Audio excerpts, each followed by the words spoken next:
Okay, today the big goal is to differentiate in higher dimensions. Primarily 3 dimensions. What's true in 3 will be true for dimensions higher than 3, but you're not going to do that very often. There occasionally we will do that, but most of the time it's 3 dimensions that we want to cover. So what I'm going to do is do a thorough, extensive review of the Calc 1, so we remember conceptually, and I mean from limits on down and notationally. Because when we switch to Calc 3, we don't want to have to reinvent notation. That's one of the worst things about calculus, is a lot of times authors will introduce a notation. It's not wrong, but it's never used again, ever. and I tell people, that's probably not a good notation to learn if you're never going to use it again. You want to use notation that follows you, all throughout, and then maybe has to be tweaked occasionally. So let's remind ourselves in Calc 1, okay? Y equals f of x. So the first thing is, how do I describe the derivative? I say that dy dx equals f prime of x. There's 2 notations, and the reason I write both, people always ask the question, well, do I write dy dx or do I write f prime of x? Well, it depends. Was your function defined as y equals, or was your function defined as f of x equals? It's that simple. Well, if it's defined as f of x equals, can I write dy dx? Sure, but how do you know y is the other variable? Oh, f of x doesn't have to be. Pick a different letter of the alphabet other than x, and that can be your f of x. Does that make sense? So I'm better off probably using f prime because it's not ambiguous. If it's dy dx, that means I defined it as y equals. They're exactly the same thing, but I have to remember they both mean the same thing. And in both cases, it's the limit as delta x goes to 0 of, in this case, delta y over delta x, or if I'm doing it using functional notation,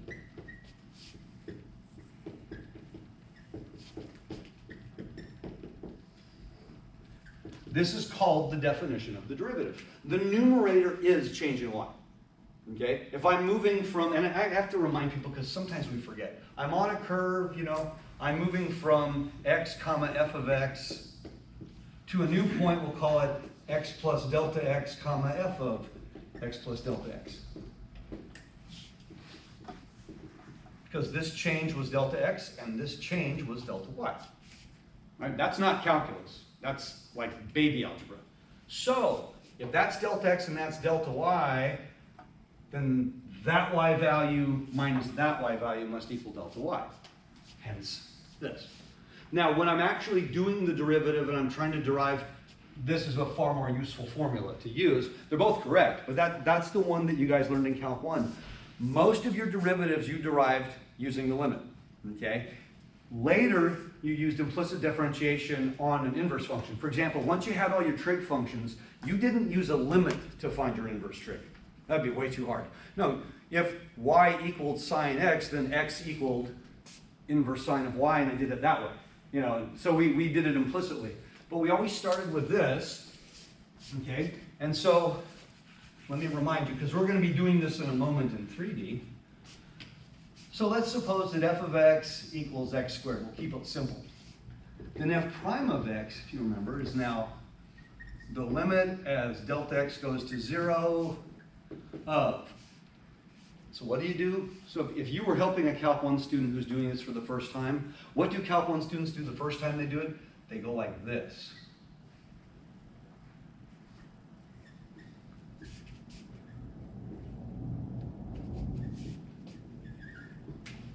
I have fun with this because I teach calculus.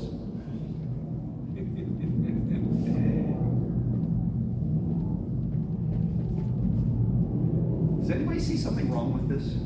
And by the way, all of you, every single person in this room is guilty of having done this at some point in their life. By the way, based on how I did this problem, the derivative of every function that exists is going to end up being 1. Because why? This is not f of x plus delta x. If it were, then all answers are 1 because everything cancels. And I have fun with that because I see that happen over and over again in Calc 1. No. What does that mean? It's not this. I replace x with x plus delta x. So what a lot of folks do when they're first learning this, you never have to do this. But sometimes this is a really good idea. Because now I'm going to replace x with x plus delta x within the parentheses. Does that make sense? Yeah. Oh, that's right. That's what we did. So you're helping somebody out in Calculus 1, and you might have a little trouble remembering what to do also. So it's x plus delta x quantity squared. That's f of x plus delta x minus x squared. Now, if I did it right, algebraically, the original function should cancel if I did it right. So my numerator is x squared plus 2x delta x plus the square of delta x minus x squared, which is, of course, the limit as delta x goes to 0. What's on top now? 2x delta x plus the square of delta x all over delta x. Every term has a delta x. Is that a good thing? Yeah, if I had even one term without a delta x, by the way, this is an absolute mathematical statement. If I have one term without a delta x, this is a DNE. Undefined is not an answer to a limit question. It is impossible to ever get undefined. That means you were trying to divide by 0. Okay? It's a DNE because my denominator would be approaching 0, my numerator is not, and it's not one-sided. That's why it's a DNE. And that means I messed up royally. All the delta x's should cancel. So that's still true today. If I do a problem where the delta x's don't cancel, I'm in trouble. So now I have what? 2x plus delta x. Now I can take the limit, and the answer is 2x's, which is what we knew. But this is how we derived the formula for x to the n in general. We worked this, and then we did it for sine and cosine, which was way more complicated. We did it for log, we did it for e to the x. But the idea being we used the definition of the derivative, we used algebra on the quantity, and we got a wonderful answer. Now, second derivative. I want to take the derivative of the derivative. That's the same as taking the derivative of f prime of x. Okay? I'm going to erase this. From a notation standpoint,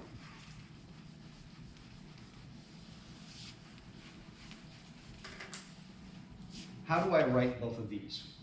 Well, the first one I write it as d squared y dx squared. The second one we write as f double prime of x. Most of us like the second one better. It's right, it's just less writing. Now, in the first one, it's where the 2's go that are really important. What I really just did was, I did d dx of d dx of y, didn't I? That's why you only see the y once, but you see the d's twice and the x twice. Now, every calc student at right this point in their life should always ask the question, why do I need a 2 in both places? It's a second derivative. There's got to be a 2 somewhere. Why do I need a 2 in both places? Doesn't that seem a little redundant to you? It should, but it's actually necessary. And here's the reason. This says I'm taking 2 derivatives. This says both with respect to x, because I could take a derivative with respect to another variable starting today. Before you couldn't. Now you're always going to be taking derivatives with respect to multiple variables. Okay, so the top one tells me how many derivatives, the bottom one tells me with respect to x how many derivatives am I taking. And in Calc 1 and 2, you could only take a derivative with respect to one variable. Okay, you could only have one independent variable until today. Well, technically in Monday, we introduced multiple variables. So that's what that notation is. Now, if I keep going, I want n derivatives. Assume n is big. You know, why would you ever take n derivatives? Generally in calculus, it is rare to go past the second derivative. The exception, remember Taylor series? Oh yeah, had to take derivatives until I saw a pattern and evaluate them. So more often than not, you might have to take 4, 5, 6 derivatives until you saw a pattern and then you came up with your polynomial. That's the only time, really, you're ever going to take multiple derivatives. So if I wanted to take n derivatives, I write dny dx to the n. So do I write it as prime, prime, prime, prime, prime, prime, prime? No. If I took 10 derivatives and I put 10 little primes, you're all going to see 10, right? You're going to sit there with your fingers going, 1, 2, 3. No, the rule is after 3. After the third derivative. We just do that. So if you want a fifth derivative, you just put 5 in parentheses. If I put 3 slashes, could you easily see that there's 3? Yeah. The rule is really after 3.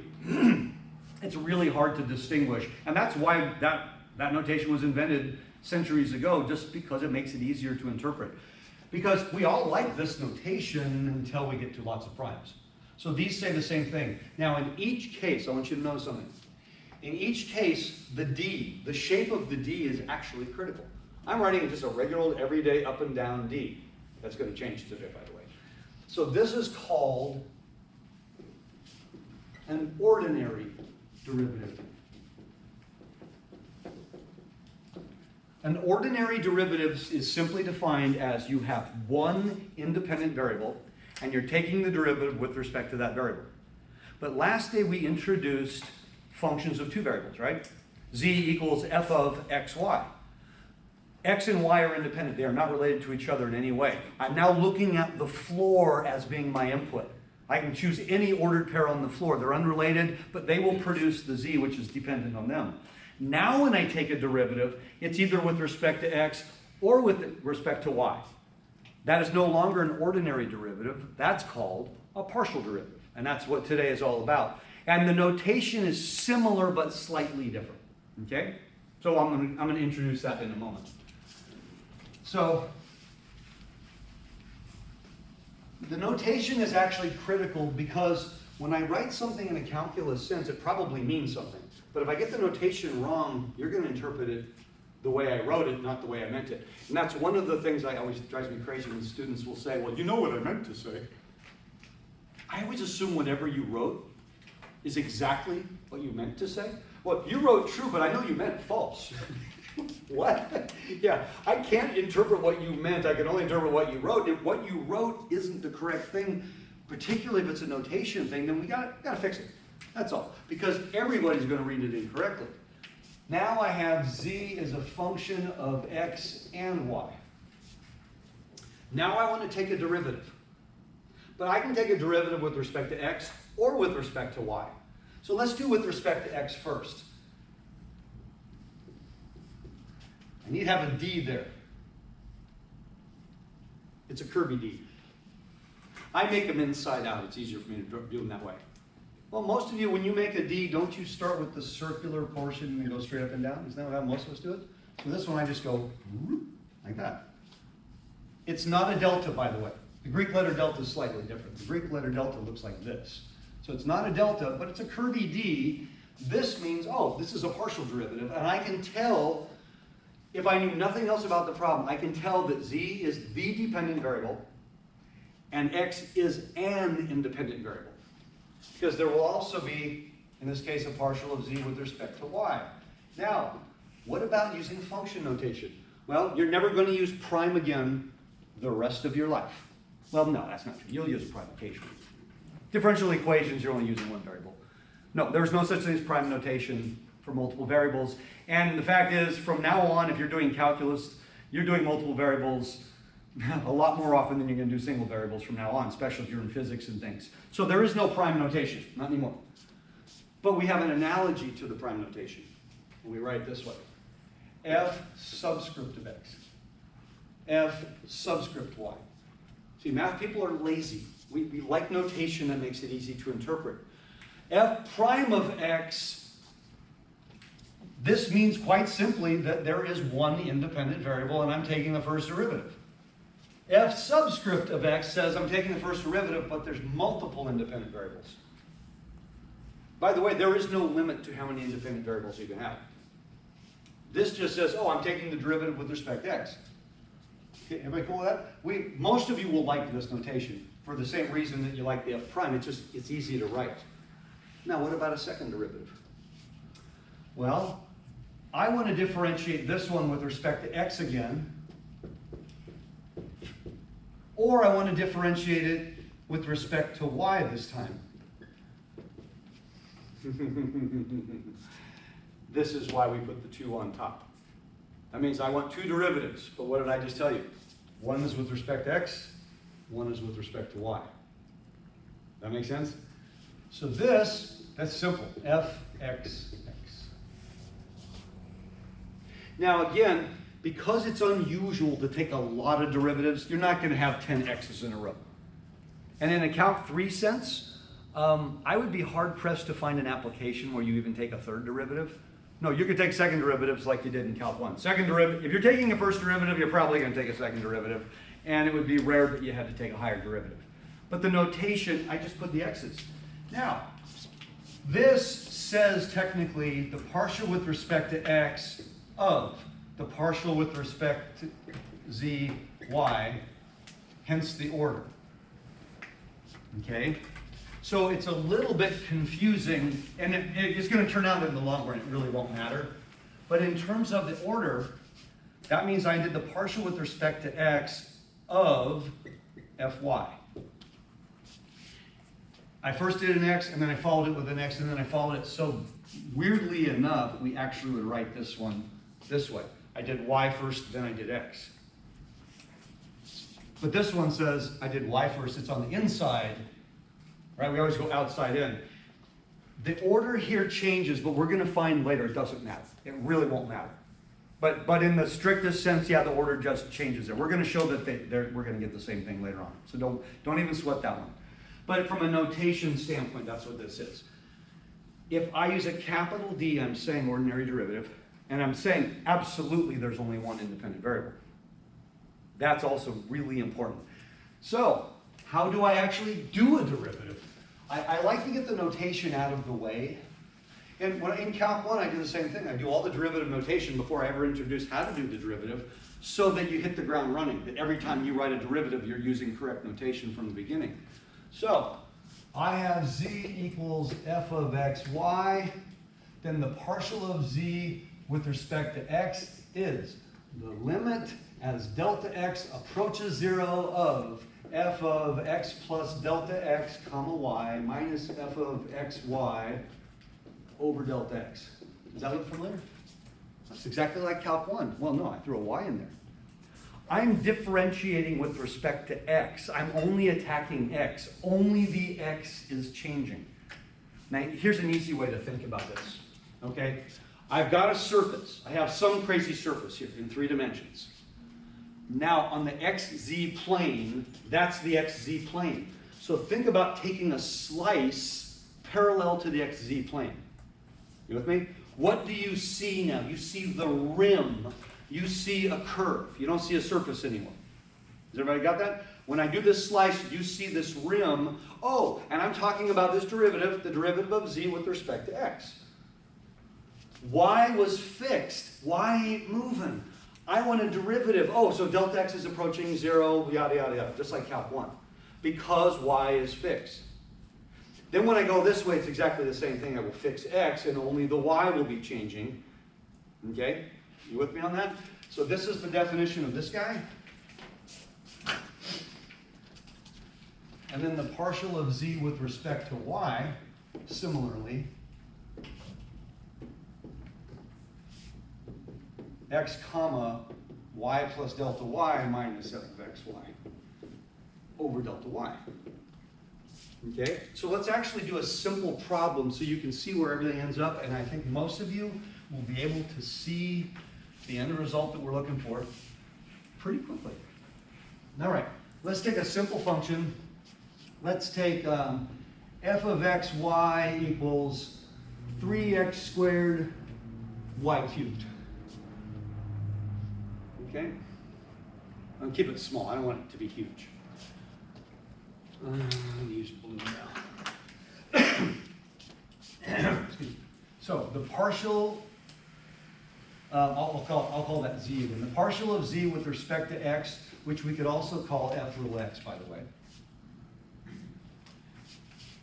is the limit as delta x goes to 0 of 3 x plus delta x quantity squared times y cubed minus 3x squared y cubed over delta x. Everybody see that? Again, very Calc 1 feel to it. I replaced x with x plus delta x. Didn't touch y. Because again, thinking of a slice, y isn't changing. So now, why don't we go ahead and expand this? Because some canceling is going to occur. So that's going to be 3x squared plus 6x delta x plus 3 times the square of delta x minus 3x squared, whoops, sorry about that, I lost the y cubed, let me do that again. Forgot to put the y cubed in there. 3x squared y cubed plus 6x delta x y cubed plus 3 times the square of delta x y cubed minus x squared y cubed. There we go. Much better if it's correct. Does anything cancel? Yeah, what cancels? The original f of x, y. In other words, the only term that doesn't have a delta x in it is the term that cancels. Does that have to happen? Yeah. If that doesn't happen, I'm kind of dead in the water, aren't I? So, those guys cancel. Okay, cool. So now what does that leave me with? So now on top I have 6x delta x y cubed plus 3 times the square of delta x y cubed all over delta x. Well, I'm just going to cancel delta x's now. I'll do it right here. And that leaves me with 6xy cubed plus 3 delta xy cubed. As delta x goes to 0, what do I get?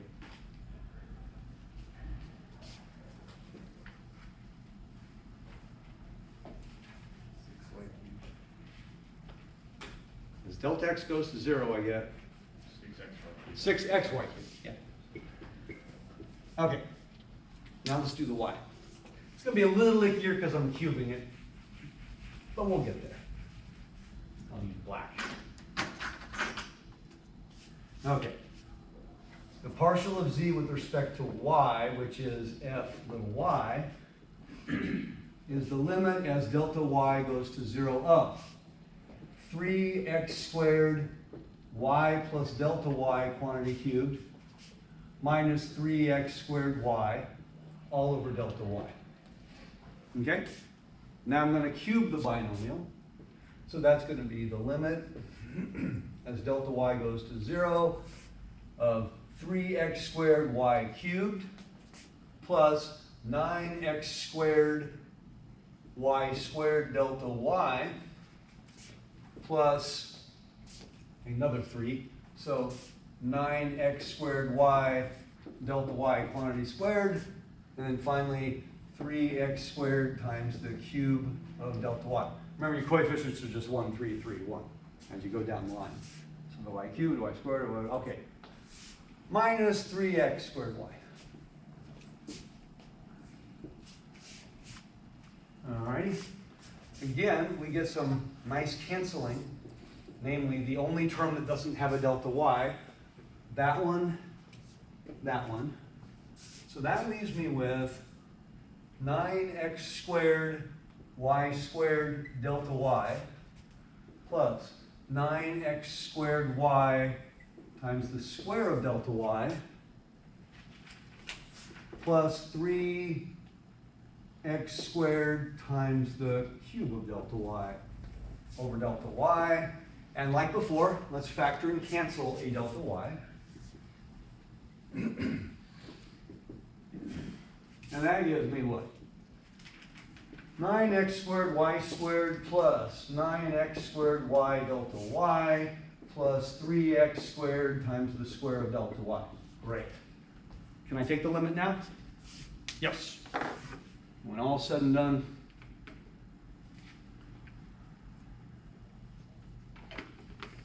what do I get? 9x squared y squared. Okay. Well, that wasn't that bad, although I'd rather not do limits every time I do a derivative.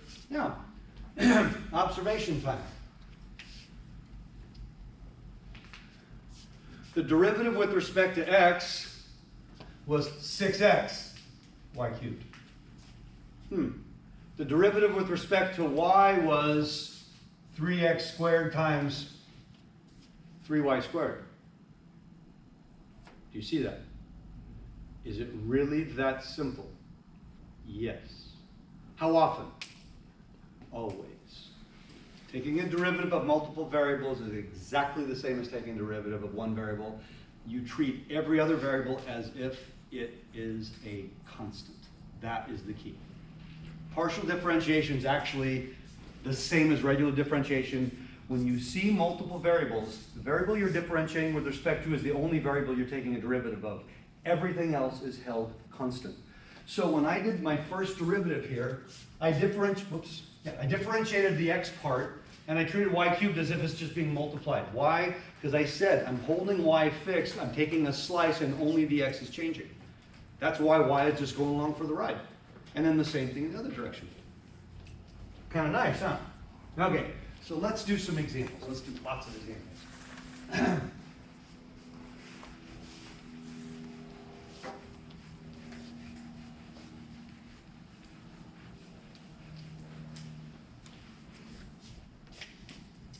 Alrighty. Let's say that f of x, y is 4y cos x minus x cubed plus 3y squared. All right? Here's what I want, though. I want to find fxx, fyy, fxy, fyx. In other words, I want to find all the second order derivatives. Okay? Can I find those first? No, I have to find the first derivatives first. So let's start with the first derivatives. So what is fx? Now, every time you see an x, that's what you're taking a derivative of. So how do I treat the 4y right here? Like a constant. Like the same as I would treat the 4.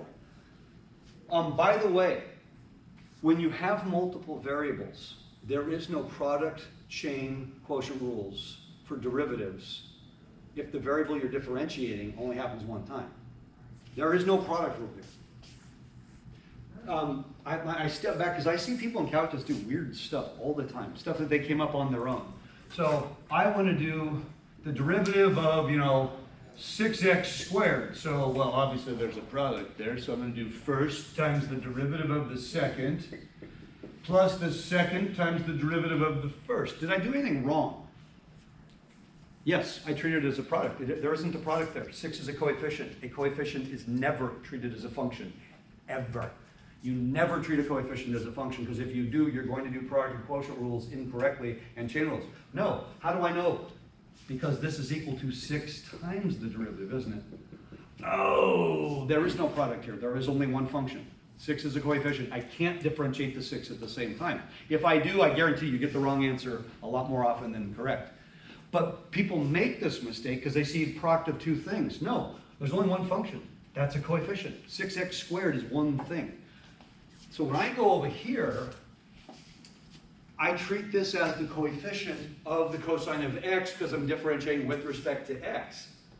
So in a sense, it's like when I say d dx of this, here's the way I want you to think about it. This is the crazy part.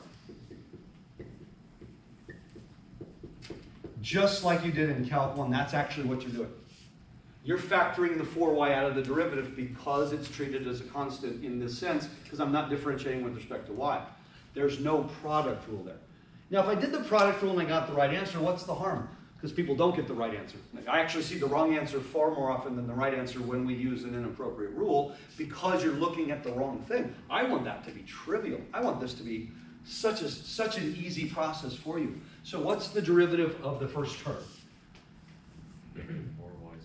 Negative 4y sine x, that's it. What's the derivative of the second term? 3, or negative 3x squared. Negative 3x squared. And what's the derivative of the third term? 3y squared. 0. Wait, whoa. 0. Why 0? Because there's no x. If I put a constant, forget the y term for a moment, if I just put a number there, wouldn't you say the derivative was 0? Because it's a constant. With respect to x, everything that is not x is treated as a constant. So the derivative of this term is actually 0. Now, not with respect to y it isn't, but with respect to x it is. Oh, that is crazy, isn't it? All right, let's do fy now. So now, I want the derivative of 4y cos x. Now I treat the cos x as a constant.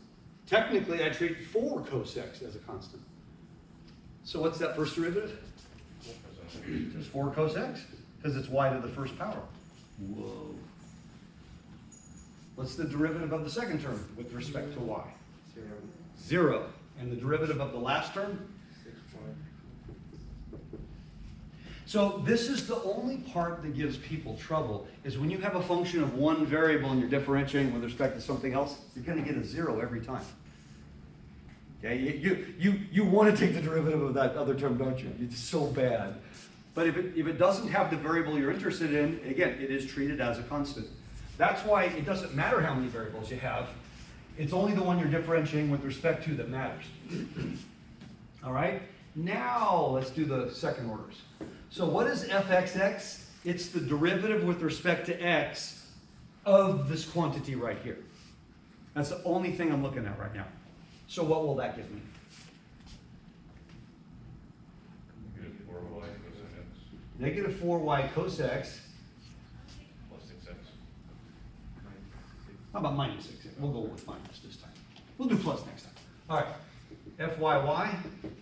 That means I'm taking the derivative with respect to y of that statement there.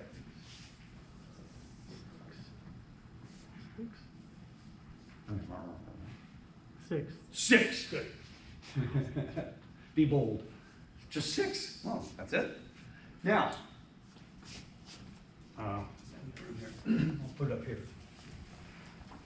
So the first one I asked you was fxy. fxy means I had the derivative with respect to x. Now I'm going to differentiate with respect to y. So I'm actually differentiating this one with respect to y. Now what does that give me?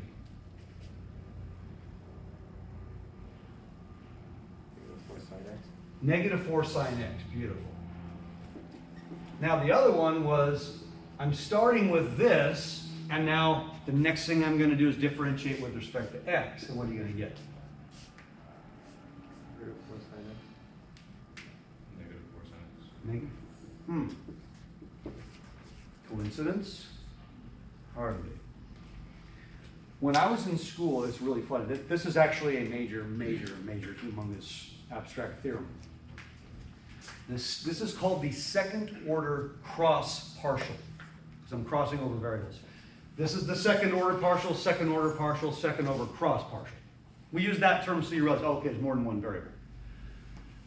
Second order cross partials are equal as long as in any open circle around the point, on the number line we said open interval. You know, think epsilon delta kind of thing. Any open circle on the xy plane, open interval on a number line, open sphere for three-dimensional input. Don't worry about that part. As long as it's differentiable, excuse me, in any open interval around the point, they're going to be equal. So in other words, they're not always equal. They have to, and so I remember asking when I was in school, well, can you give us an example of where that would fail? And I loved my instructor's answer. A brilliant instructor. He said, the examples only exist in theory. In other words, it's not actually possible to come up with any example where this fails. In theory, though, you can have an example where it fails. In theory, you could have you could have it not being differentiable with an open interval, blah, blah, blah, blah. In other words, the cross partials are, for all practical purposes, always equal. And when my instructor said, we don't say they're always equal. We say as long as this condition is satisfied. Yet, no human being has ever come up with a situation where it wasn't satisfied. We only say in theory if it's not satisfied, then they're not equal. They're equal. Okay, let's just go with that. So that's why I said before, it doesn't matter. So when you're doing this problem, is it possible that I made an error here? Yes. Is it possible I made an error here? Yes, then everything's wonky. Can you check a derivative when you take a derivative? No. Can you check an integral? Yeah, differentiate it. I'm trying to factor a polynomial, baby algebra. I got two factors. Can I check that? Yeah, multiply them back out again. I want you to multiply two polynomials. Can you check it? No. You can't check a simplify, but you can check a solve, and you can check a higher thing working backwards. I integrated and got something. If I differentiate and I get back my integrand, I know I did it right. I say take a derivative. You're giving me something. There's really no check for a derivative, but you have a check here. Always do both. Always, without exception. Why? Because they're not always going to be the same. And then you go, oh, I made an error somewhere because they're not the same. They have to be the same, by the way. I found this independent of this. If either one of these are wrong, then everything else is wrong. If these are the same, then it's virtually impossible that those were incorrect. Why? You started with a function, you differentiated with respect to x, then you differentiated with respect to y and you got here. Or you differentiated with respect to y, then you differentiated with respect to x to get to the same place. If you've got the same answer, it's a pretty safe bet that all your derivatives are correct. Because an incorrect derivative was done with respect to a different variable. It's pretty much impossible that that could work. Does that help? So I tell people, always do both. Always do both, because that way you have an assurance that you did it correctly. And sometimes you're going to do both and go, oh, it didn't work, let me go back. Oh, I made a mistake here. That's usually what happens. You discover your errors. Okay? Any questions so far? You're going to like these things. They're not that bad. Now, will there ever be a time when I might have to do something? Well, one of the problems we don't like is when I have compositions of functions within functions and just all sorts of wacky stuff. So let's suppose I have something like this. I'll use z this time. Z is e to the x squared y. And I want to do the same thing. I want to find partial of z, second order partial of z with respect to x squared, the second order partial of z with respect to y squared, the second order partial of z with respect to x and y, and it doesn't matter what order I do it, because I know I'm going to get the same thing. Which is why you should probably do both ways, to be safe. So let's do this. It's only one function, can't be that bad. Out. So everybody on your own, at least do the first derivative on your own.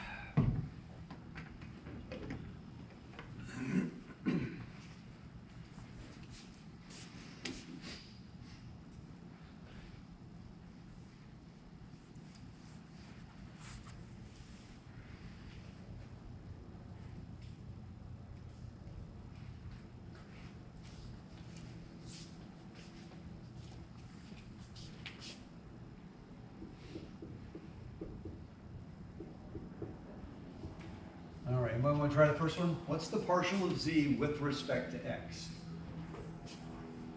2xy e to x squared. All right, do we have confirmation on that? Yeah, thumbs up, thumbs down, sideways. I got a few thumbs up. That looks pretty good to me. Okay. Does it matter where I put the 2xy? No, but most of us would agree it's probably easier to read if I put it in front. This is one of these things I just find wacky because I just gave a linear algebra quiz and I had people all over the place writing matrix times number. And sometimes in this class we'll write vector times number. There actually is no such thing. A coefficient has to precede a vector or a matrix. A coefficient cannot follow. That operation is not actually defined mathematically. Now, we all know what we mean, but you can't say a vector times 6. The 6 gets multiplied into the vector doesn't get multiplied into the 6. So, no matter what you write, the 2 has to be the first. The 2 cannot follow the function. It is a coefficient. Coefficients have to, absolutely without exception, appear in front. Doesn't matter where you put the xy, but I think we all agree it's easier to read if I write it this way. Since y is treated as a coefficient, would it be 2yx? Yeah, yes and no, because this is still a function. It's still a function, Does it matter what, actually, does it matter what order you write the variables in a product? Does it matter? No, but what did you learn as babies in algebra? We agree on a format. Do you remember what it was? Alphabetical order. If you have variables in a product, we agree that alphabetical order is the way we write it for the simple reason that, and that's, I'm glad you asked the question. I used to teach remedial algebra. And when someone has something like this in a baby algebra class, they don't always recognize they're the same thing. Do they look different? Yeah. Are they the same thing? Yes. So one of the reasons is sort of like when you wrote polynomials, you wrote them in descending order, just so we have a structure that we all can agree upon. So when we have variables in a product, we agree we'll just write the variables in alphabetical order so that it's easier to recognize like terms and things like that. Does it change the answer to swap the order of the variables? Absolutely not. But there's really no benefit by swapping them. So because this was x, y, it probably makes sense to keep this x, y. Just again, I think of this as bookkeeping at this point. It's not about right and wrong. No, no, no. Any version of that's correct. And I like what you said, since we're treating y as a coefficient, could we put it in front? Sure, but now I'm rearranging the order, and so then when I'm doing other things, it might be trickier for me to recognize when I have sameness. Okay? dz, dy, anybody? X squared e to the x squared y. Beautiful. Beautiful. All right. I want the partial, the second order partial with respect to x. Now I'm going to have to do what? Gonna have to do product rule, yeah. Why? I have a product of two functions that both have x's. I'm still treating y as a constant, but I have a product rule now because I have two different things and they're not being added. So now, first times derivative of the second. Well, the derivative of the second we already have up there, so it's going to be 2xy e to the x squared y, plus the second times the derivative of the first. With respect to x, what's the derivative of this? 2y. And again, some of you might say, well, I'll just go ahead and write it in front. It doesn't matter because you're going to rearrange this anyway at some point. So I got a whole bunch of stuff, e to the xy. One of the rules you remember from Calc 1 is whenever you're writing a derivative, if it's possible, you always put it in a factored form. Because what's the only thing you ever ask of your derivative? When does it equal 0? And that's still the case in this class. You always factor derivative if you can, because the next thing, and by the way, sometimes you want to know, when is my derivative positive, when's it negative, increasing, decreasing. I can't answer that if it's not in a factored form. Well, this is kind of easy because I got e to the x squared y's all over the place. So first thing is, could I write this as 4x squared y squared plus 2y e to the x squared y? Is that correct? Can I do better with the polynomial part? What's common among these guys? Yeah, so I'm going to go a little bit further. And that would be what? 2x squared y plus 1. And the reason is, well, when would we ever do this? Oh, gosh. When would we ever care where that equals 0? Oh, not until, hold on, it's going to be so far in the future. Not until, hold on, where is this? What's today? Today's the 21st. Oh, we're 2 weeks away from that. Yeah, you set that equal to 0 and solve and figure out your x's and y. That's considered one of the most important applications. In other words, maximizing, minimizing, all that kind of stuff. Yeah, I have to be able to set things equal to 0, so I really do want a factored form. Okay, so this is probably the most useful. All of these are correct. The most useful form is the form I'm going to use next, which would always be the factored form. When you first learned differentiation, nobody cared if you factored it or not, because you just wanted to learn how to differentiate. But the moment you started in applications, trying to find maxes and mins and things, you go, oh, got to factor it in order to finish the problem. All right, so let's do the other second order partial. And again, do I have product rule here? No, because there's only one function of y. So this one's easier, isn't it? You want to do product rule because you did the first one, but you don't have to because there's only one function of y. X squared in front is a coefficient. So what's this? Yeah, this is way easier, wasn't it? Way simpler. And now finally, what about, let's take this one and differentiate it with respect to y. So,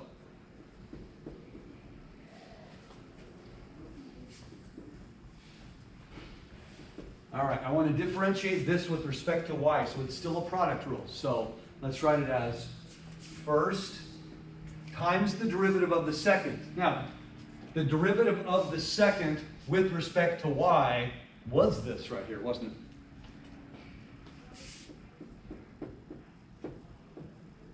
So first times derivative of second with respect to y, plus the second times the derivative of the first with respect to y would be what?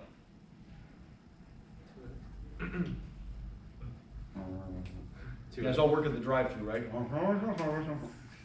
2x. The reason I keep saying with respect to y, because if it were with respect to x, it'd be the other thing, and we have to always be mindful of that. So with respect to y, it would be 2x. Can I factor this? Yeah. In fact, this time I'm just going to go ahead and factor out the 2x first. And that would leave me with x squared y plus 1 times e to the x squared y. Okay? So far, so good? Now let's do the other. I'm done.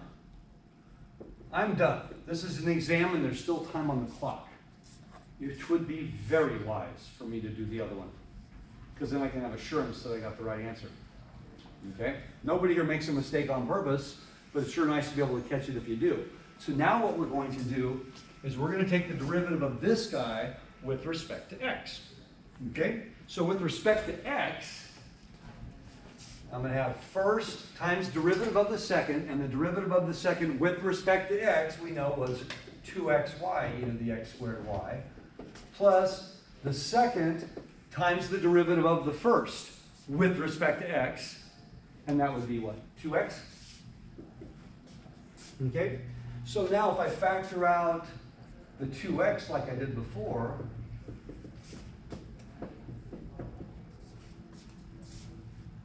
what do you think? Good result? Did we get the same thing? Right, crowd goes wild, confetti everywhere, dancing in the streets, rejoicing. Yeah, we got the same thing. Did I have to do that last one? No. But still a good idea when there's a little bit more complication in this one than there was in the others. A lot of times the problems are much shorter than this, and you can almost just look at it and say, okay, it's going to work. I don't need to write it down.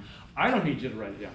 But if you're going to say this is my answer, you really want to know that it's right. Okay? Will there be situations where taking one of the second derivatives is easier than like the other one, so you should like choose which one to do? That is the right question to ask. That is a. I was going to go there anyway, but I'm glad you asked the question. Okay. All right.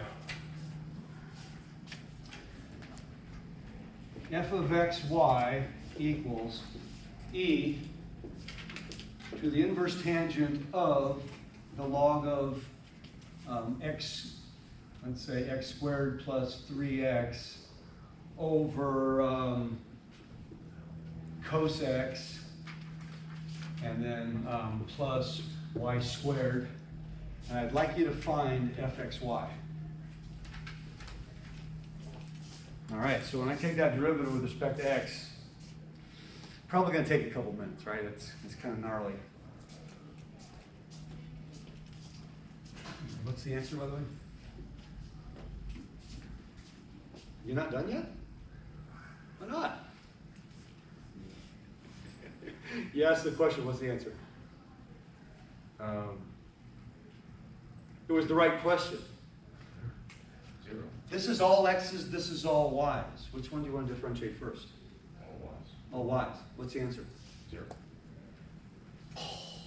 Can I do that? Yeah, because you have to do the cross partial, do the y first. Now you got 2y. Now you differentiate with respect to x. Oh. Really? Yeah. Now I could have made it different, but that's the whole point. Will it always be that nice? No. But when I have a function, let's just say you have the most evil, awful, hideous function humanly possible of one variable. You might be able to avoid it altogether because you were asked to do a cross partial. Okay, let me change it slightly. XY squared. Ah, now it's way harder, right?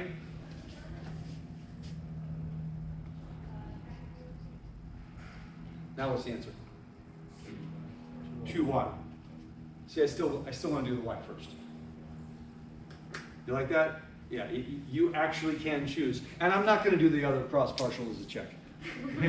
It was easy enough in one direction. If you have any term, and by the way, that was the right question to ask, but I don't think you were thinking of this. I have mixed terms. I have x's and y's in each term. Now the question is it advantageous to go one way versus the other? No, because you're still taking exactly the same derivatives. So I've got functions of x and I got functions of y, and they're being multiplied. That's what I mean by mixed terms. I'm going to still have to differentiate both functions, but it doesn't matter which one I do first, and I'm going to get the same answer. So when they're mixed terms, there's no advantage to going one way or the other. When they're completely separate like this, function of x plus function of y, now that's when I can strategize. Okay? What if both of them were icky and nasty? And just call in sick, right? Yeah, no, and you can't avoid that one entirely. You just pick your poison at that point. Okay? So, partial derivatives means I differentiate the variable in question only. Everything else is considered a constant. If it's a product, then it's a coefficient. But if it's a sum of the other variable, I'm literally adding a constant. That's my favorite derivative because that one's going to be 0. Right? That's a nice one. So when do we use this? We use this anytime we have a function of multiple variables, and let's say we want to maximize or minimize. Any application we have that involves derivatives, we need to know how to take the derivatives. Now we're going to do a whole bunch of different forms of application. That's the next thing that we're doing in this course for the next couple weeks, is application of the derivative. You did all of the applications in Calc 1. Hopefully you had a pretty good understanding, and we will use that in this class. Problem was in Calc 1, everything was in 2 dimensions.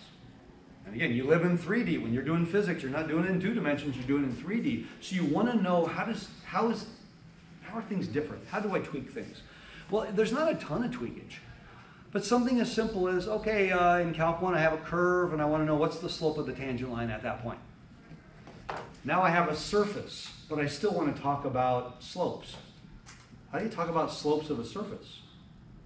That's a little more complicated because it's a surface. Well, it kind of depends what direction am I going. And then we will define that, and it turns out that the calculus isn't hard. It's a lot of this, right? Excuse me. Let's do another major example. This is what the quiz looks like, by the way.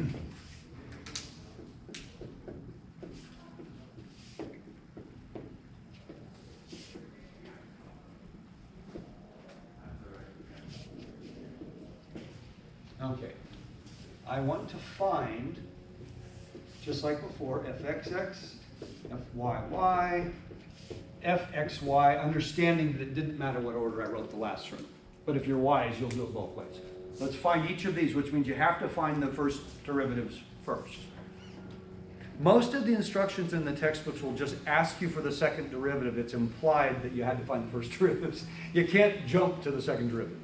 I mean, in Calc 1, you couldn't start with the second derivative. You had to do the first derivative and then differentiate that. So really, it's the same thing. So let's try that. These are pretty friendly functions here.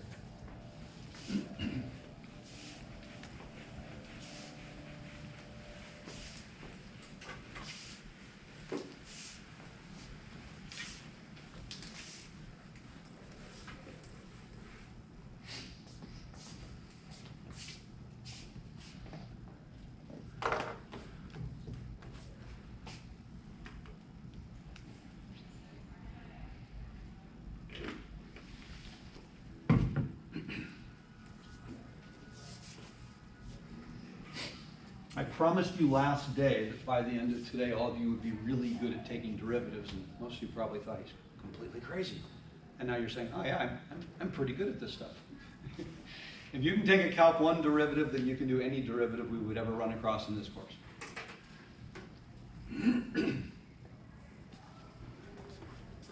All right.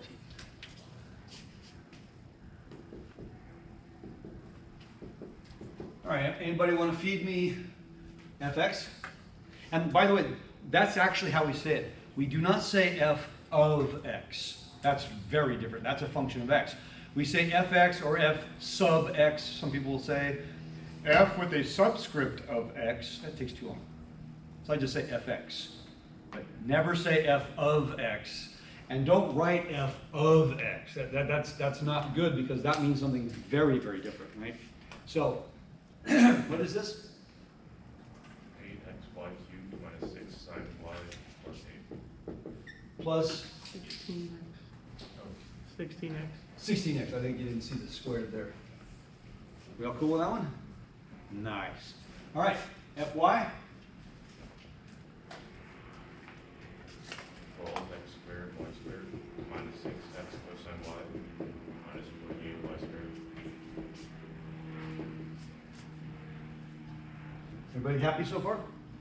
Wow, that's beautiful. If I can do that, I can do this fairly seamlessly because there's not going to be any product rules in there, okay? Product rule is less of a thing. Chain rule is way more of a thing. When we did the one with e a little while ago, we had to do chain rules every time because we had to do the e plus the derivative of the exponent, or as an additional step, I should say. And if I'm a little bit ambiguous on that one, I could make a mistake. Chain rule is still going to be common because you often have a function. That sign might be of x and y together. That's when you're going to have to do chain rule stuff. Okay? All right, fxx. Now, I'm done with everything to the left. I'm only looking at these guys now. And we have to remind ourselves sometimes, what is it we're taking the derivative of? This is exactly the same as Calc 1. I'm taking the derivative of my derivative. If I did these right, this is no longer relevant. So what's this one? I'm looking at the top row. 8y cubed. Mine. Plus 16. Plus 16. That's 16, that's it. Oh, that's kind of boring. How about fyy? 24x squared y minus 6x sine y minus 96y. So where are we? We're doing Plus y. 6x. Oh, Yeah, plus So plus 6x sine y. minus 9. One more? minus 96. Minus 96y. Now, if my fx and my fy are correct, I can still make an error finding the second derivatives, and I really can't check them because they're done. But if either one of the first guys are wrong, I can catch them with the cross partials. You can't catch all errors, but more often than not, you can catch a lot of them. So let's differentiate this one first. So, I'm sorry, this one first. With respect to y, what's this derivative? 24xy squared minus 6 cosine y. Yeah, the plus. By the way, it's the pluses and minuses that we're most likely to mess up. Agreed? Now, right that way, now I'm going to differentiate this one with respect to x. So don't look at this answer at all. Do this one with respect to x. 24xy squared minus 6 cosine y. And then 0 for the last one, and I got the same thing. Again, that is cause for rejoicing. Now, this guarantees me that these are correct and these are correct, but it doesn't guarantee me that these are correct because I still could have done something wonky along the way. But the chances are they're probably correct because I haven't made any mistakes so far, and none of this stuff was hard. There will be errors, and the errors are the ridiculous ones. The errors are, I did 3 times 16 and didn't get 48. Those are the errors we make, stuff like that. That's a silly. But the plus and minuses on sine and cosine are still very, very common, so you got to catch yourself on those. That we still make those types of mistakes often. Okay, and so it's proofreading. Any questions? You like this stuff? You should. There's nothing abstract about this. This is just grind it out. You can't do too many problems.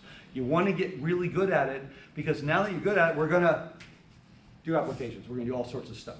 Okay? So we are done with this. We are actually going to do more of this, kind of some harder, higher level problems next day. So if you looked at the schedule, it says partial derivatives again with some other stuff thrown in. But I want to use the rest of the class now to talk about the exam that's coming up. And I like people to be prepared. I don't like anybody to show up and say, I don't know exactly what to expect. How many have had a calculus class of mine in the past? Anybody? Did you know what I was going to ask exactly? You could, if you didn't, then that's really sad because I've already given you the test and the key. Anybody's taken my test before said, yeah, it is exactly the same as what we did in class, what the quizzes were, and the practice test. Everybody here could write the test for me. You would write the same test I did, just you'd make it 10 times longer and probably way more hard. But yeah, you know exactly what I'm going to ask you. If you've been in my class before and you did the practice test, you go, good. The test is exactly the same. There is no difference, except I probably changed a number or two. So, no ambiguity. There is no question you're going to run across where you go, God, we never did that. I actually have had people say that, and I always laugh. Say, really, we never did that? And I'll pull out the quiz that they turned in and it was a perfect score and go, hey, I asked the same question. What do you mean you never did that? Oh, I forgot to review that thing. Now that's the biggest danger, is forgetting to review something. It's saying that, oh yeah, I got 30 out of 30 on the first quiz that I turned in a month before the test. You see the danger there? Is like, I haven't done that problem since. Probably go back and review it. Now, number one thing, what do you get to bring? Okay, in every calculus class I teach, you learn a bazillion formulas. In Calc 1 alone, do you realize you learn over 50 formulas in Calc 1? There's over 20 derivatives, and there's 20 integrals, and then a whole bunch of other types of formulas. Do you think anybody in Calc 1 knows all the formulas while they're still in Calc 1? No. Do you know them now? Yeah, you know all your derivatives now. You know your integrals now because you have time to work on them. But in Calc 1, nobody knows everything as they're doing it. So in all of my calculus classes and above, you may bring a 3x5 note card, both sides, both sides, both sides, both sides, and you have it on recording. I have to say that because half of you will do one side, micro writing. You said, well, no, you said we could only use one side. I get that from 10 people every class, every test. I'm like, no, use both sides. Yeah, right big. Any theorem, formula, or definition that we have derived in this course. Have we done anything in this course that you hadn't seen before? How many, be honest, how many really had not limited to no exposure of vectors before this course? Because you haven't had physics. So things like even dot product might be brand new to you. Certainly projection of a vector onto another vector, maybe the angle between two vectors, maybe that's brand new. Distance from a point to a line, distance from a point to a plane. Even the vector skilled people might be, that one I might have to write down. Right? Things of that nature. Okay? What is the equation of the plane? Oh, it's the normal dotted with, the others. These are things we derived in this course. You're allowed to write those down. In fact, I highly encourage you to write those down because otherwise you are memorizing. Now, the thing is, if I produced all of the formulas in great detail and handed them to you, they're of no good if you don't know which one to use and how to use it, is it? So you have to know which one to use and how to use it. But I don't want to, when you're looking at it, is it plus or minus? Okay, good. Now, anybody who's been in my class before will tell you, how many times do you actually refer to your formula card during an exam usually? 0. Most people will say, no, I never actually looked at it once. Then what was the point of making it? That was the point of making it. As I like to say, it's the creation of the formula card, not the existence of the formula card that matters. Because when you're taking the time and trouble to write down the theorems, formulas, definitions, at this point it's probably more just formulas. When you're taking the time and trouble to write them down in an organized fashion, aren't you reinforcing them? In a linear algebra class, by the way, just so you know, there's far more vocab than there is formulas that people write down because there's so many words that you've never heard. By the third exam, the formula cards are almost 100% words. We're learning things like one-to-one onto isomorphisms, things like that. And these are not common words that you're used to using, so you write down the definitions of the words. But we have formulas also, you write them down. So theorems, formulas, definitions. If I have used a vocab word that you were not familiar with in this course, that is so uncomfortable in math when the instructor uses vocab that you're not familiar with. And everybody does the same thing. I have no idea what he's saying. You nod, and no one has the nerve to ask. And then the person asks and say, oh, that's what it means. If there's a word that we've used, a math vocab word you don't know, write it down. Because if I ask you a question and I say, tell me, Give me a line that is orthogonal. I guarantee you there are people sitting here right now that don't exactly know what orthogonal means, but they're never going to admit it. What does orthogonal in this class so far pretty much relate to? Perpendicular, yeah. It's a little more than perpendicular, but it's a good starting point to think perpendicular. Remember, perpendicular, you have to be straight lines and planes. Orthogonal, you can have curves. So tangent lines and tangent planes would be perpendicular. But orthogonal is a huge word. We've used it all the time. But there's still uncertainty, I'm sure, among some people, but you don't want to ask because you don't want to sound dumb. No, always ask. Never worry about sounding dumb because everyone around you will thank you later for asking because they didn't have the nerve to ask. So, 3x5 card, what I always suggest people do is write everything you think you're going to need on a piece of paper. Then transfer it to the card. This is the part that always makes me laugh. Right? You arrive with your formula card and you wrote really small because you want to conserve space. And everything you wrote is in a 1x1 square in one corner of the card. That's all you ended up using. And then during the exam, you're calling me over to say, Mr. Brown, I can't read this. Can you tell me what it says because I wrote too small? You think I'm laughing. No, this is every test somebody does this. Why did you write so small? Well, I thought I was going to need all that room. You couldn't fill up both sides of a formula card unless you wrote really, really big. So write everything down and then transfer it in an orderly fashion. Because this is to help you, and then you're probably never going to look at it anyway. But it's the quick double check that, okay, oh, that's what it was. You're doing the projection.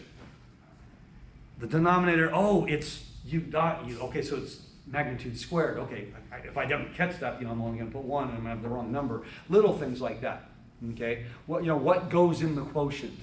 So that's something you want to get done. Now, here's the other thing about formula cards. So you made the most perfect formula card in the history of the world. So did you. What should you be doing before the test, by the way? Compare. And I guarantee you, and this is every single student, every test tells me the exact same thing happens. They had one you forgot. Every single person tells me this, every single test, that when they compared to somebody else's formula card, they realized they had left one off. And you know exactly which one you're going to leave off? The only one you really truly needed to write down. The only one you know you're going to forget and you forgot to write it down. No, I always say compare your formula card with somebody else, and most of the time they'll have one that you forgot.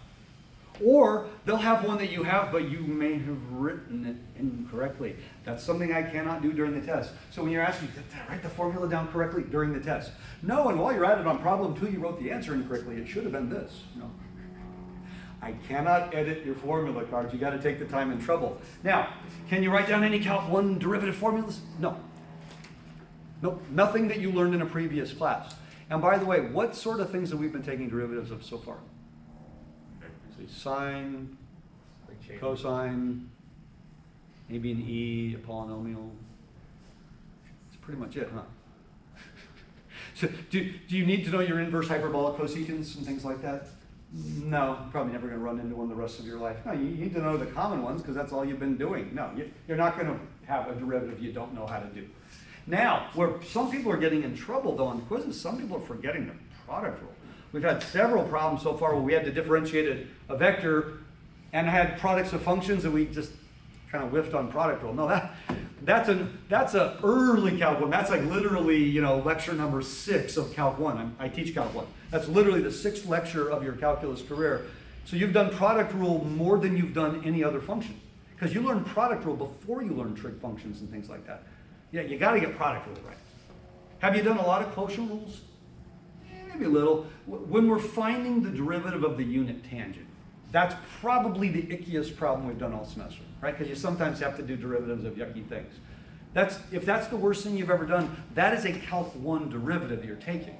So that shouldn't trouble you because you're not doing complicated stuff. There's going to be no complicated functions on the exam. There's no point. I want to see you navigate through and get stuff. Now, most of you will finish, and you'll go very quickly, and things will be fine. I throw a bonus question on every test. I throw an extra credit problem. It's an over and above from the material you're being tested on. It's not something external. Hey, I found this problem online. It was really challenging. Let me throw it on the calc test. No. You've had bonus problems on your quizzes so far. Right? Those are the kinds of things you might see on a test. Now, an extra credit is not all or nothing. No problem is all or nothing, I guess, unless it's true false or something, right?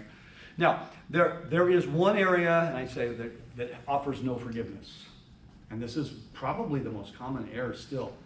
If the answer is a vector, you can't give me a scalar. If the answer is a scalar, you can't give me a vector. There's nothing there. Does that happen still? Yeah, occasionally. What problems have answers that are vectors? Cross product. Projection. Now, those are the biggies. What vector things have answers that are scalars? Magnitude's good. Dot product. Dot product. So, I mean, you know how to separate them. But what ends up happening, especially when we're stressed, and I'll ask a projection and I'll get a number.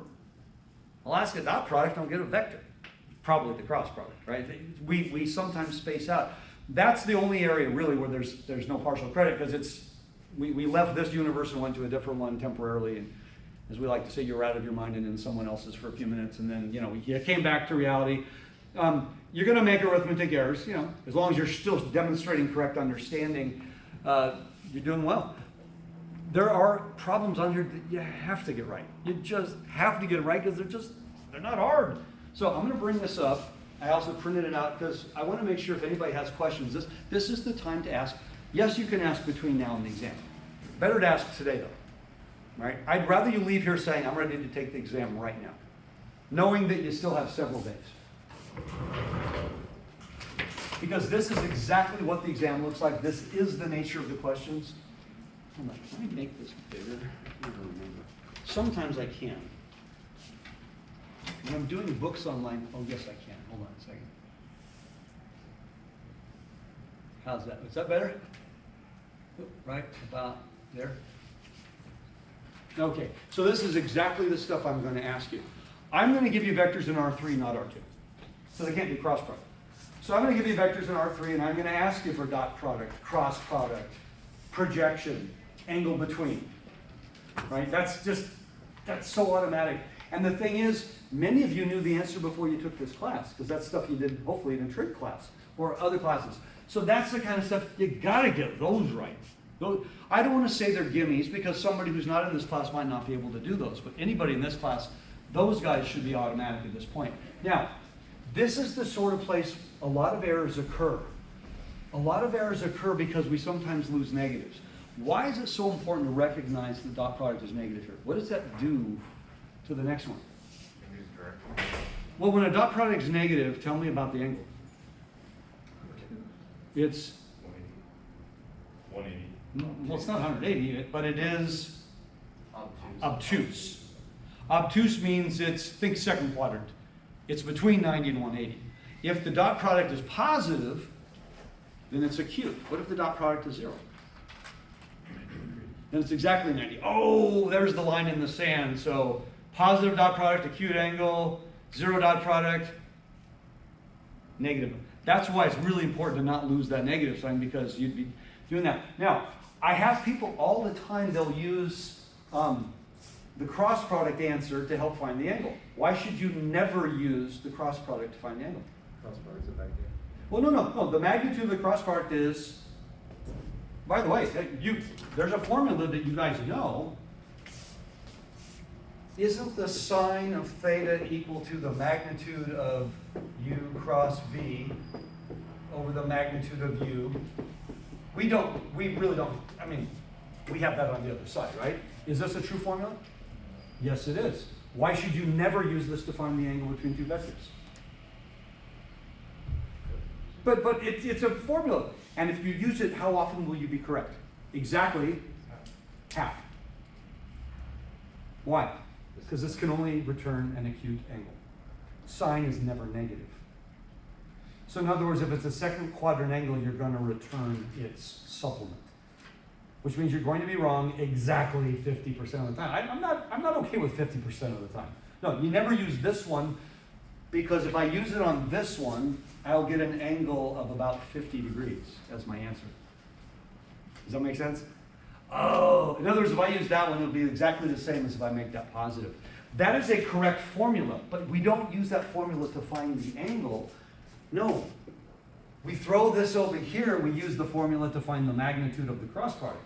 Yes, you can find the angle, but only if the angle's acute. If the angle's obtuse, you're going to get the wrong answer.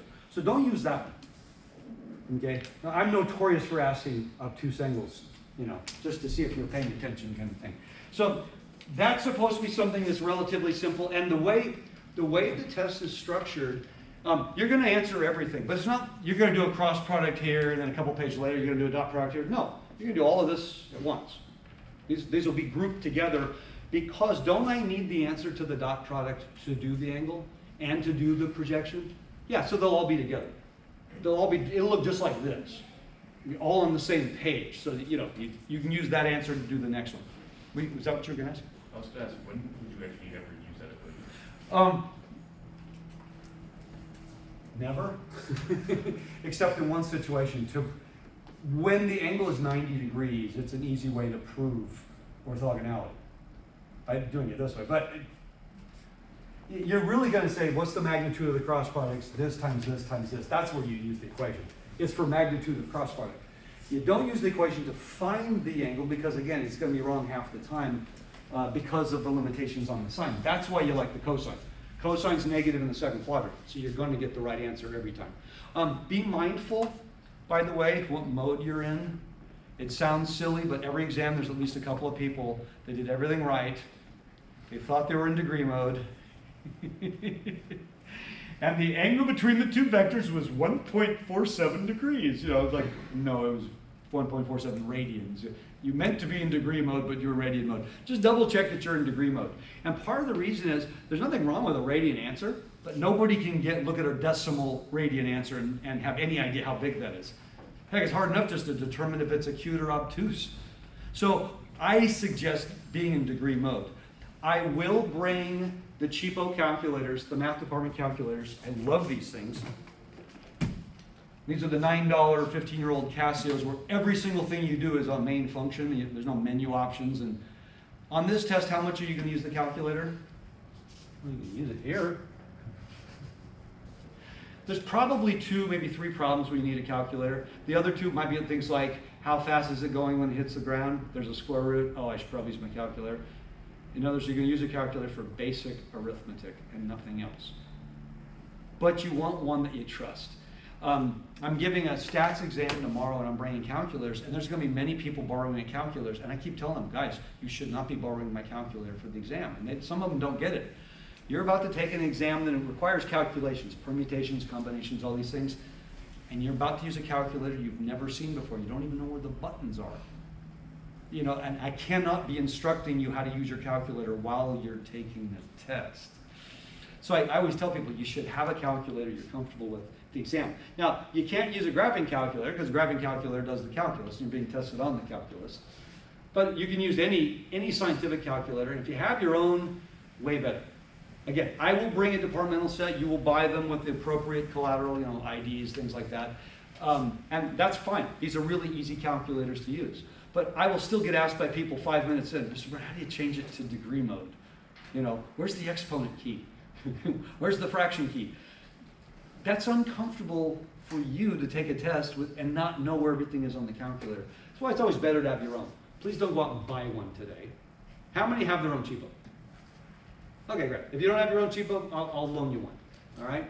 Now, the next cluster, again, the exam looks just like this. Come on.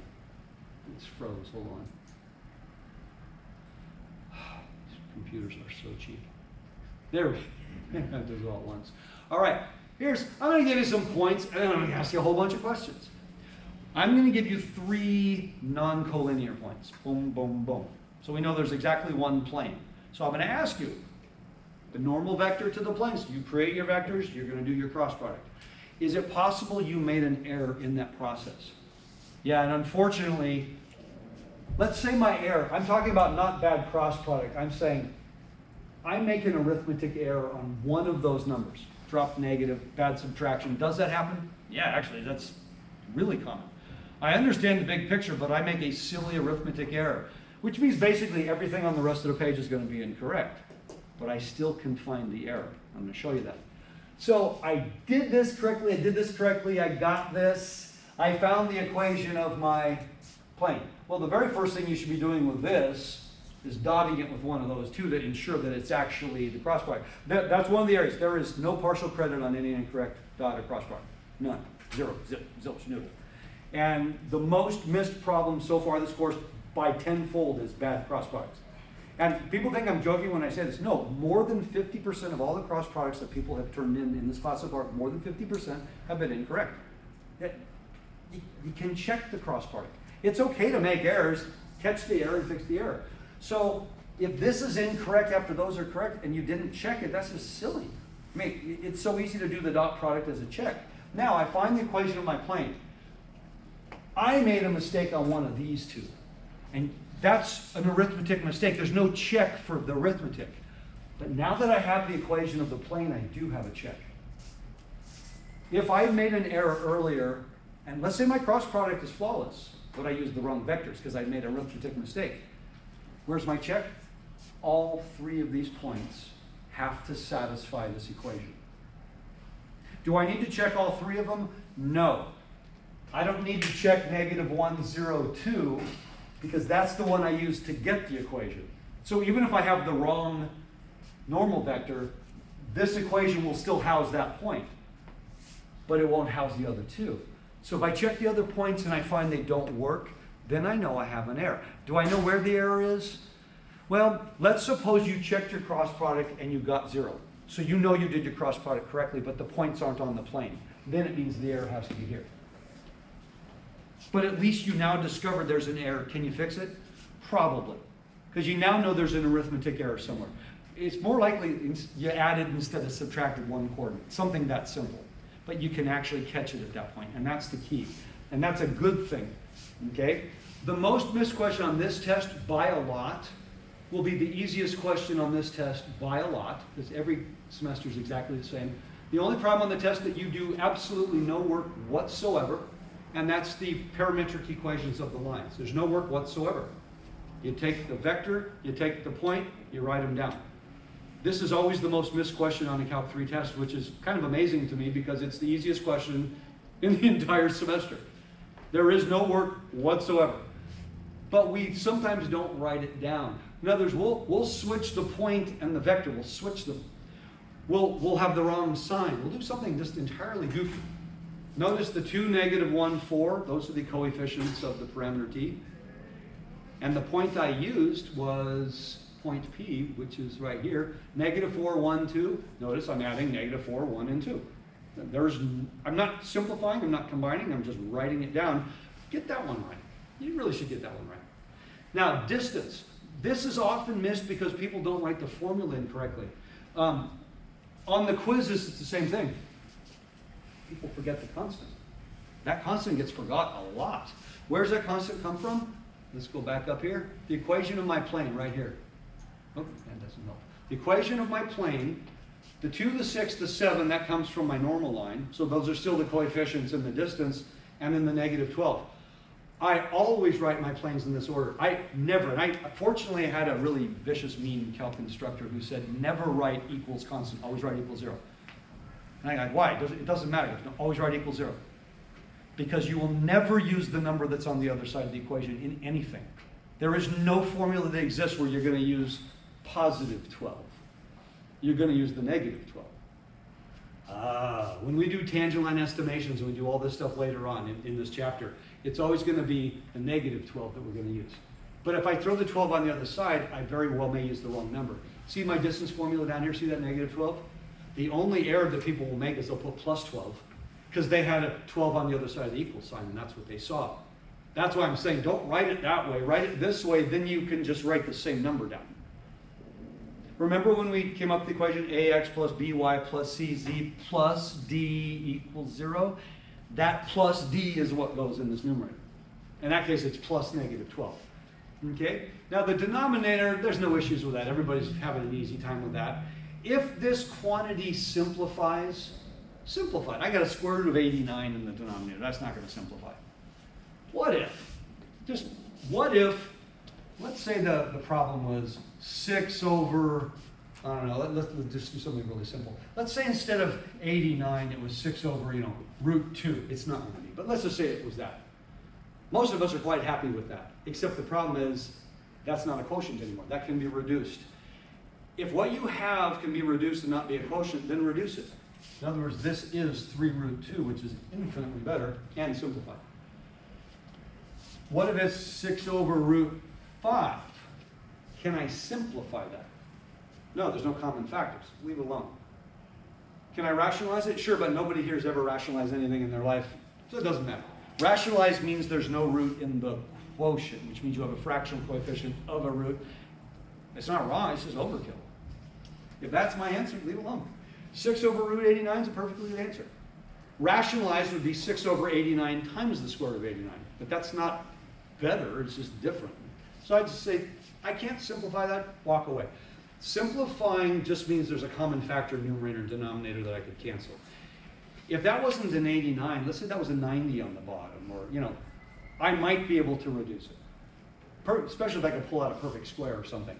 This one's a little bit easier. Now, the last one, this is the one that probably gives us the most issues on this group, because we haven't done a lot of it, and that's distance from a point to a line. All you need to do is have the right denominator.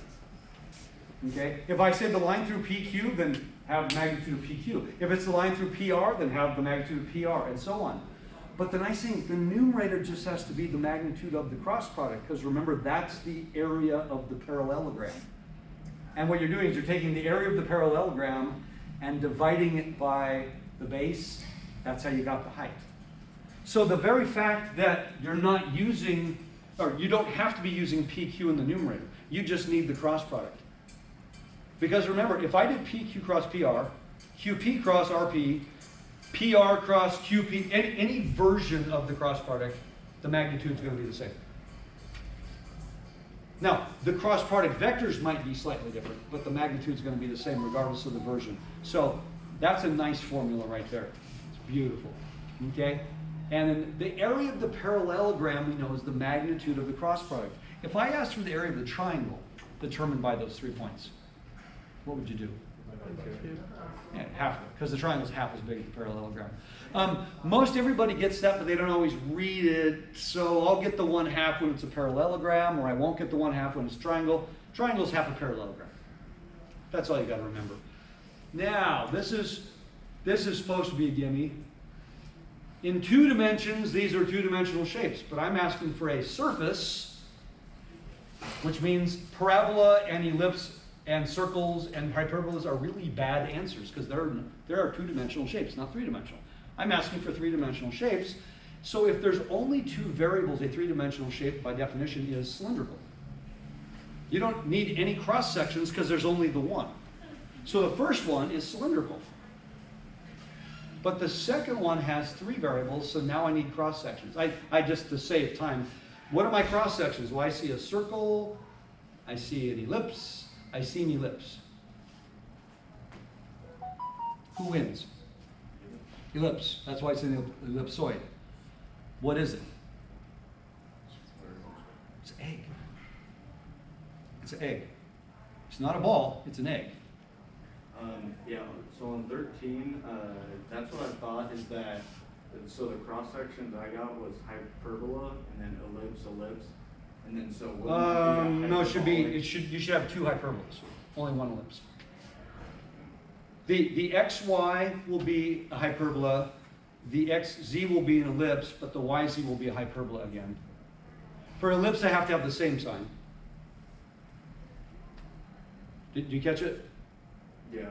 So I have 2 hyperbolas, 1 ellipse. Now, I'm glad you asked. Why 1 sheet and not 2? Because it can be negative. Well, let's do the elliptical cross section just to save time. This is not a guess. This is something that should be hopefully just right in front of you. So what is my elliptical cross section? That would be these guys, right? So in the xz plane, I have 2x squared plus 6z squared equals 6 plus 3k squared. Tell me about this quantity. It's the same constant. It's always positive. That's great. It's always positive. That means there are no restrictions.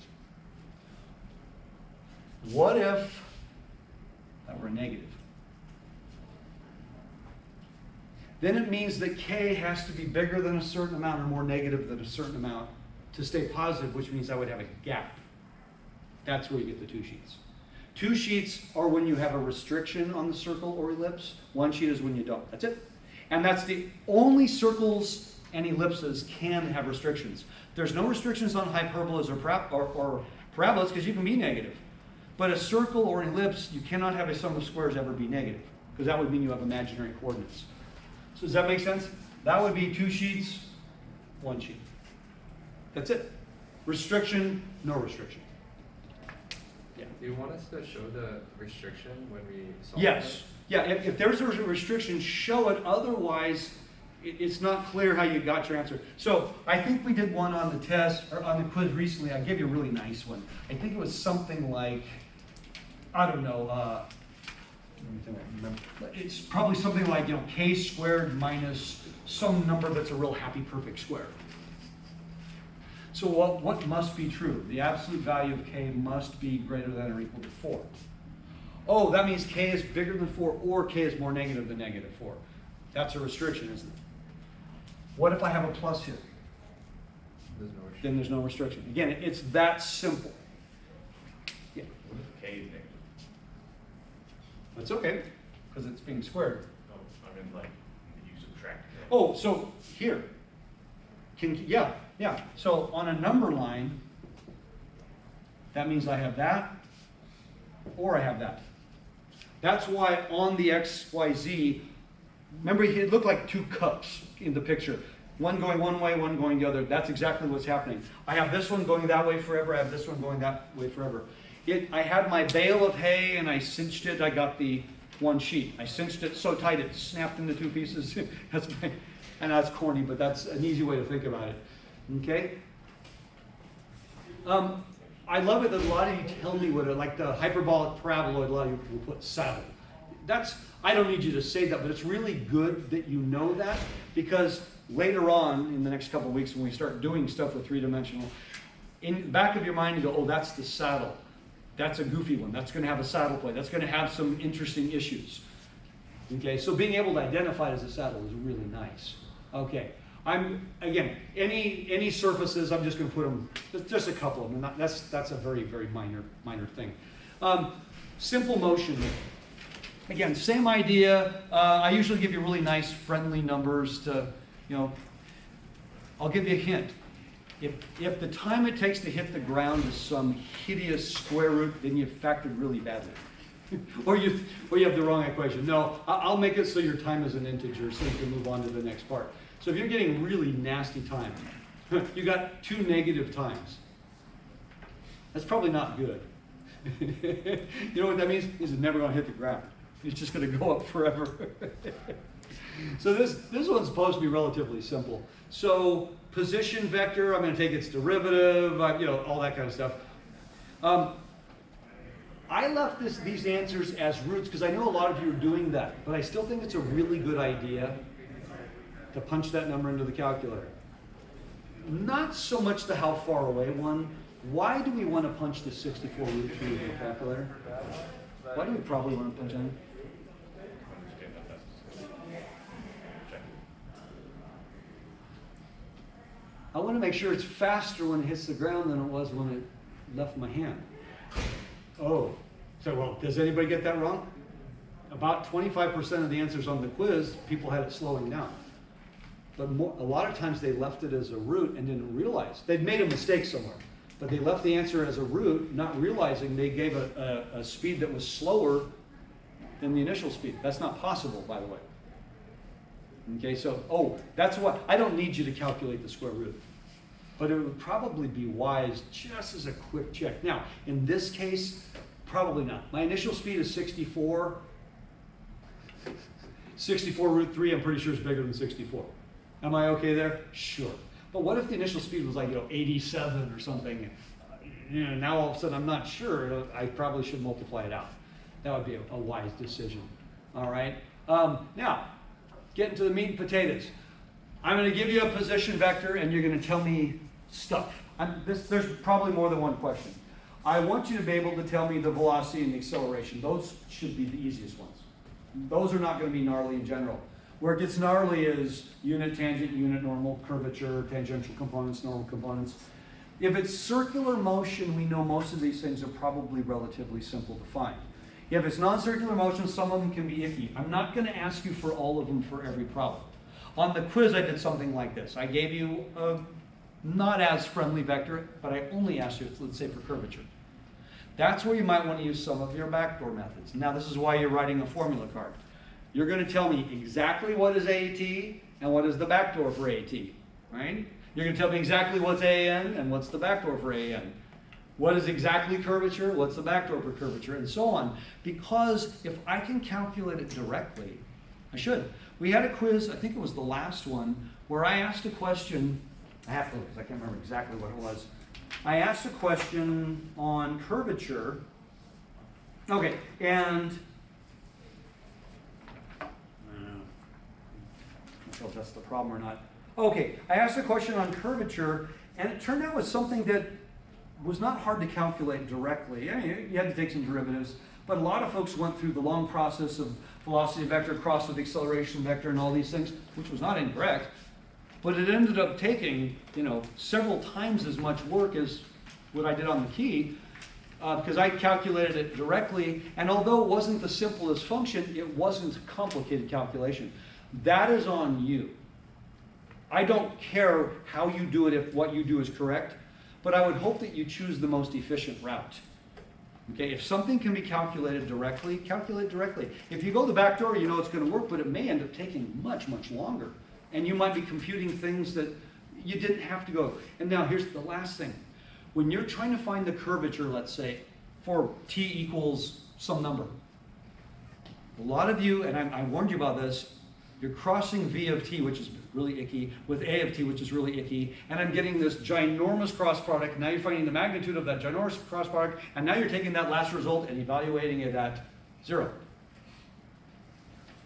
Why not evaluate v at 0, a of 0, have two vectors of constants, and find their cross product? That's a little easier. That was what I was pointing out before. Right? When you're doing the cross product, already have vectors that have already been evaluated. You're not taking any more derivatives at that point. The only time you have to wait is if you're still going to differentiate it. Right? If you've got A, there's no more derivatives, is there? There's nothing past A. Now, one of the questions I'm going to ask, I always remind people, notice it says, okay, use this, you're going to answer all these questions, and at some point you're going to evaluate them at 0. Okay, at some point. The reason I point that out is because curvature, tangential, and normal components are usually never functions. They're usually always scalars. Because you're saying at that particular place, as I'm moving around the curve, when I get to that particular place, what's the curvature? Not what's the curvature for the entire curve, no, what's the curvature right there? Does that make sense? So I will ask you, find all these things, but then evaluate them at some number, because it makes it much easier to check things, because now you have vectors of constants rather than vectors of functions. And things like, for example, I found my unit tangent, I found my unit normal, but they're functions. Oh, if I evaluate them at a number, now I have vectors of numbers, and now it's really easy to tell if they're orthogonal and they're unit vectors. Right, the check is so simple. One of the things I have to remind people, when you're making a unit vector, you're multiplying by the reciprocal of the magnitude. We had a few cases where people multiplied by the magnitudes, so the vectors we created were no longer unit vectors. And that has an effect, a ripple effect on everything else, because now my curvature is using the wrong numbers.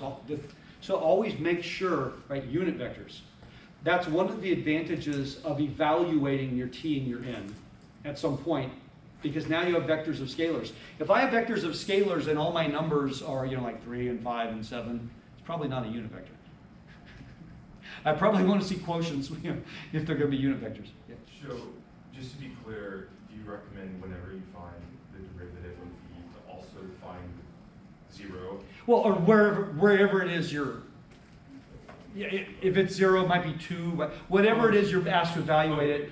I like the question. I found v, I found a, I found t, I found n, and evaluate them each time. Because if I have to use those in later calculations, it's a heck of a lot easier using the vector of numbers than it is using the vector of functions. Some of you found this out the hard way. Again, you did v cross a correctly, and you filled an entire page because they were so big. And then others said, well, I evaluated mine first, and now I have two little wimpy vectors of constants. Way simpler, and you're gonna get the same final answer, just a lot less pain and suffering along the way. But is there ever a time where doing that is not the correct? Yeah, because if I'm gonna evaluate the V, and let's say I have to find dt, because I'm finding the normal vector, I'm finding curvature, I'm now differentiating a vector of constants. Oh, so I still have to keep the original V, right? So if I want to find t of 0, now let's use v of 0. But if I also have to find n, I still need t of t, because that's what I'm differentiating. If I differentiate t of 0, then I have a vector of zeros. So that's the thing. If I still have to take derivatives, I can't differentiate the evaluated vector. I have to differentiate the vector of functions. But if I no longer have to take derivatives, only use the vector of constants. It's just so much easier. Okay? And you'll know as you go. You know what the next step is. So this can be kind of gnarly, but this is probably the main theme that we were doing, right? Unit tangent, unit normal, curvature, tangential components. Okay? Now, when I'm writing a key, I'll do it each way, but look at 21. You notice I used v of 0 and a of 0 because I'm using the backdoor here. I didn't do them as functions, I did them as vectors of scalars, because it's just a lot easier to do the rest of the stuff with. Now, we got to here, look at my final answer, because this is a question you guys have at the beginning of class, form. My final answer is in the form of a linear combination of t and n, but I didn't actually write t and n, I wrote 0 of these, 2 root 2 of these. Why is it 0 of these?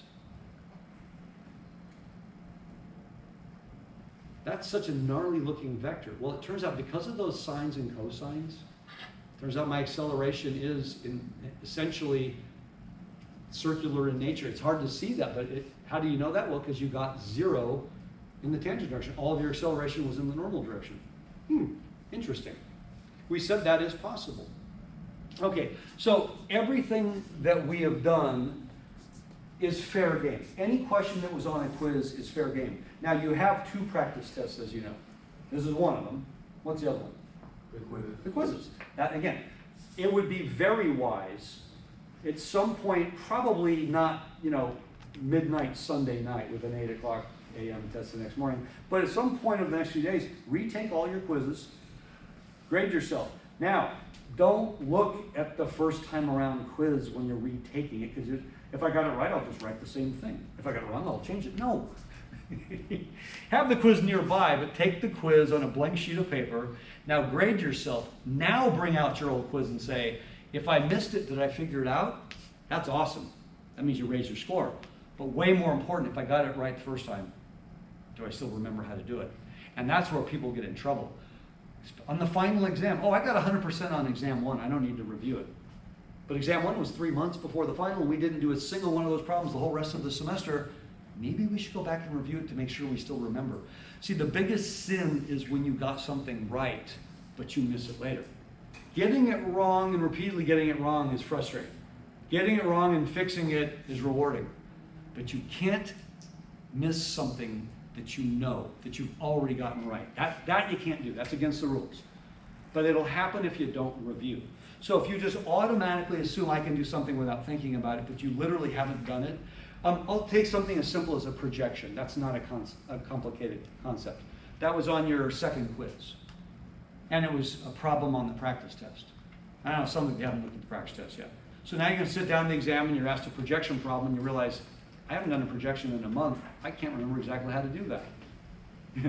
That's the thing you cannot afford, because you knew it a month ago, but you want to make sure you're getting it right. So that's why go back over the quizzes, double check. It's a second set of questions. If you can seamlessly get through things without a ridiculous amount of time, if you're not constantly going back and reviewing your notes, you're ready for anything I could possibly ask. There's no mystery questions. You already know what I'm going to ask. It looks like this. But there's also separated into groups, which actually makes it easier on you. I'm doing all the same processes on this. I give you 3 points, ask you every question I can about the planes. I give you 2 vectors, ask you every question I can about dot product, cross product, so on. I give you a position vector, ask you a whole bunch of questions about it. Okay. Are we good? All right. So what do you need? All you need is a 3x5 formula card. Okay. And by the way, I do go up and down. It is silly how often people will try to, sneak something in. I've actually had people in recent years, this is kind of funny, they took all the quiz keys, copied them, shrunk them down, put them on the formula card. Now, first of all, that's really small. And then figured, I will have all the keys. That's called cheating, by the way. And I walk around and I said, no, you can't use this. And I take the quiz away. And I've only had that happen a few times. And usually what happens within about 3 minutes of me taking that away, they get up and walk out and drop the class.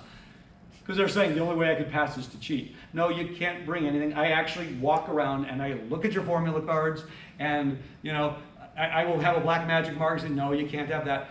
Theorems, formulas, definitions that we've learned in this class. No examples, no how-tos, no copy of previous solutions. You know, theorems, formulas, definitions. No derivative formulas from the past, because you already know them. No integral formulas from the past. In fact, if you find yourself integrating on this test, probably not good. Right? We haven't started any form of integration yet. We won't for a while. I have to laugh when I say that because people are like, I got all my integral formulas. Well, yeah, in a few weeks, maybe, I don't know, 7, 8 weeks, we'll start integrating. What's that? So like those surface area questions you asked on that quiz won't be appearing? Surface area? No, not surface area, like, 'cause I remember on the quiz there was a section where we were, Identifying surfaces. yeah, well, no, I think, weren't we integrating on one of the quizzes? The arc one? Oh, that's arc length. Arc length, yes. Yeah, arc length, but most of the time when you were integrating arc length, most of the problems you did, you were integrating a constant or something really small. Yes, you're right. Arc length is the one integral you did, but if you have an arc length question you're integrating, I guarantee you, it's going to be a very, very low level integral. The problems that you have done so far, you say, yeah, because it doesn't serve any purpose giving you an integration that's difficult because then you can't answer the question. So it's, do you understand what the arc length parameter is, right? It's the sum of the squares of the derivatives under a square root. Assume you probably can simplify that easily. All right, and so far, if there's sines and cosines involved, it's probably going to be a constant. Right? If it's functions involved, it might be something, I think we did one that was linear. And by the way, most of you guys just nailed that. Yeah, because you're just, again, demonstrating correct understanding. That would be the only integral on that test, and I guarantee you it will be a simple integral. Yeah. Again, it serves no purpose. I'm going to give you something that you got to use, you know, partial fractions decomposition and integration by parts. Yeah, I think we'd have a lot of blanks on that one, wouldn't we? Yeah, that's not necessary. Let's see, anything else? If you have questions, email me. I don't think there's anything left that you can ask, but you know, come up with something, ask. That's all we're doing that day. I often get asked that question. Will there be lecture after? Yeah, for a minute. Right? No, you have the class time to take the exam. Get here early. Oh my God, it is so, not on me. It is so stressful to arrive late to a test. The rule of thumb is for every minute you arrive late, it's at least one more minute just to get your head clear and you know, you're a bundle of nerves. You know, try to be here physically at least 5 minutes early, just so you can just sit there and chill for a moment. Please be properly caffeinated. Right? And don't be pulling an all-nighter or something like that. That's not going to go well. Better to be alert and having some sleep than reviewing at the last minute. You know, just relax. You're ready. That's it. Can we go ahead and stop that? I got to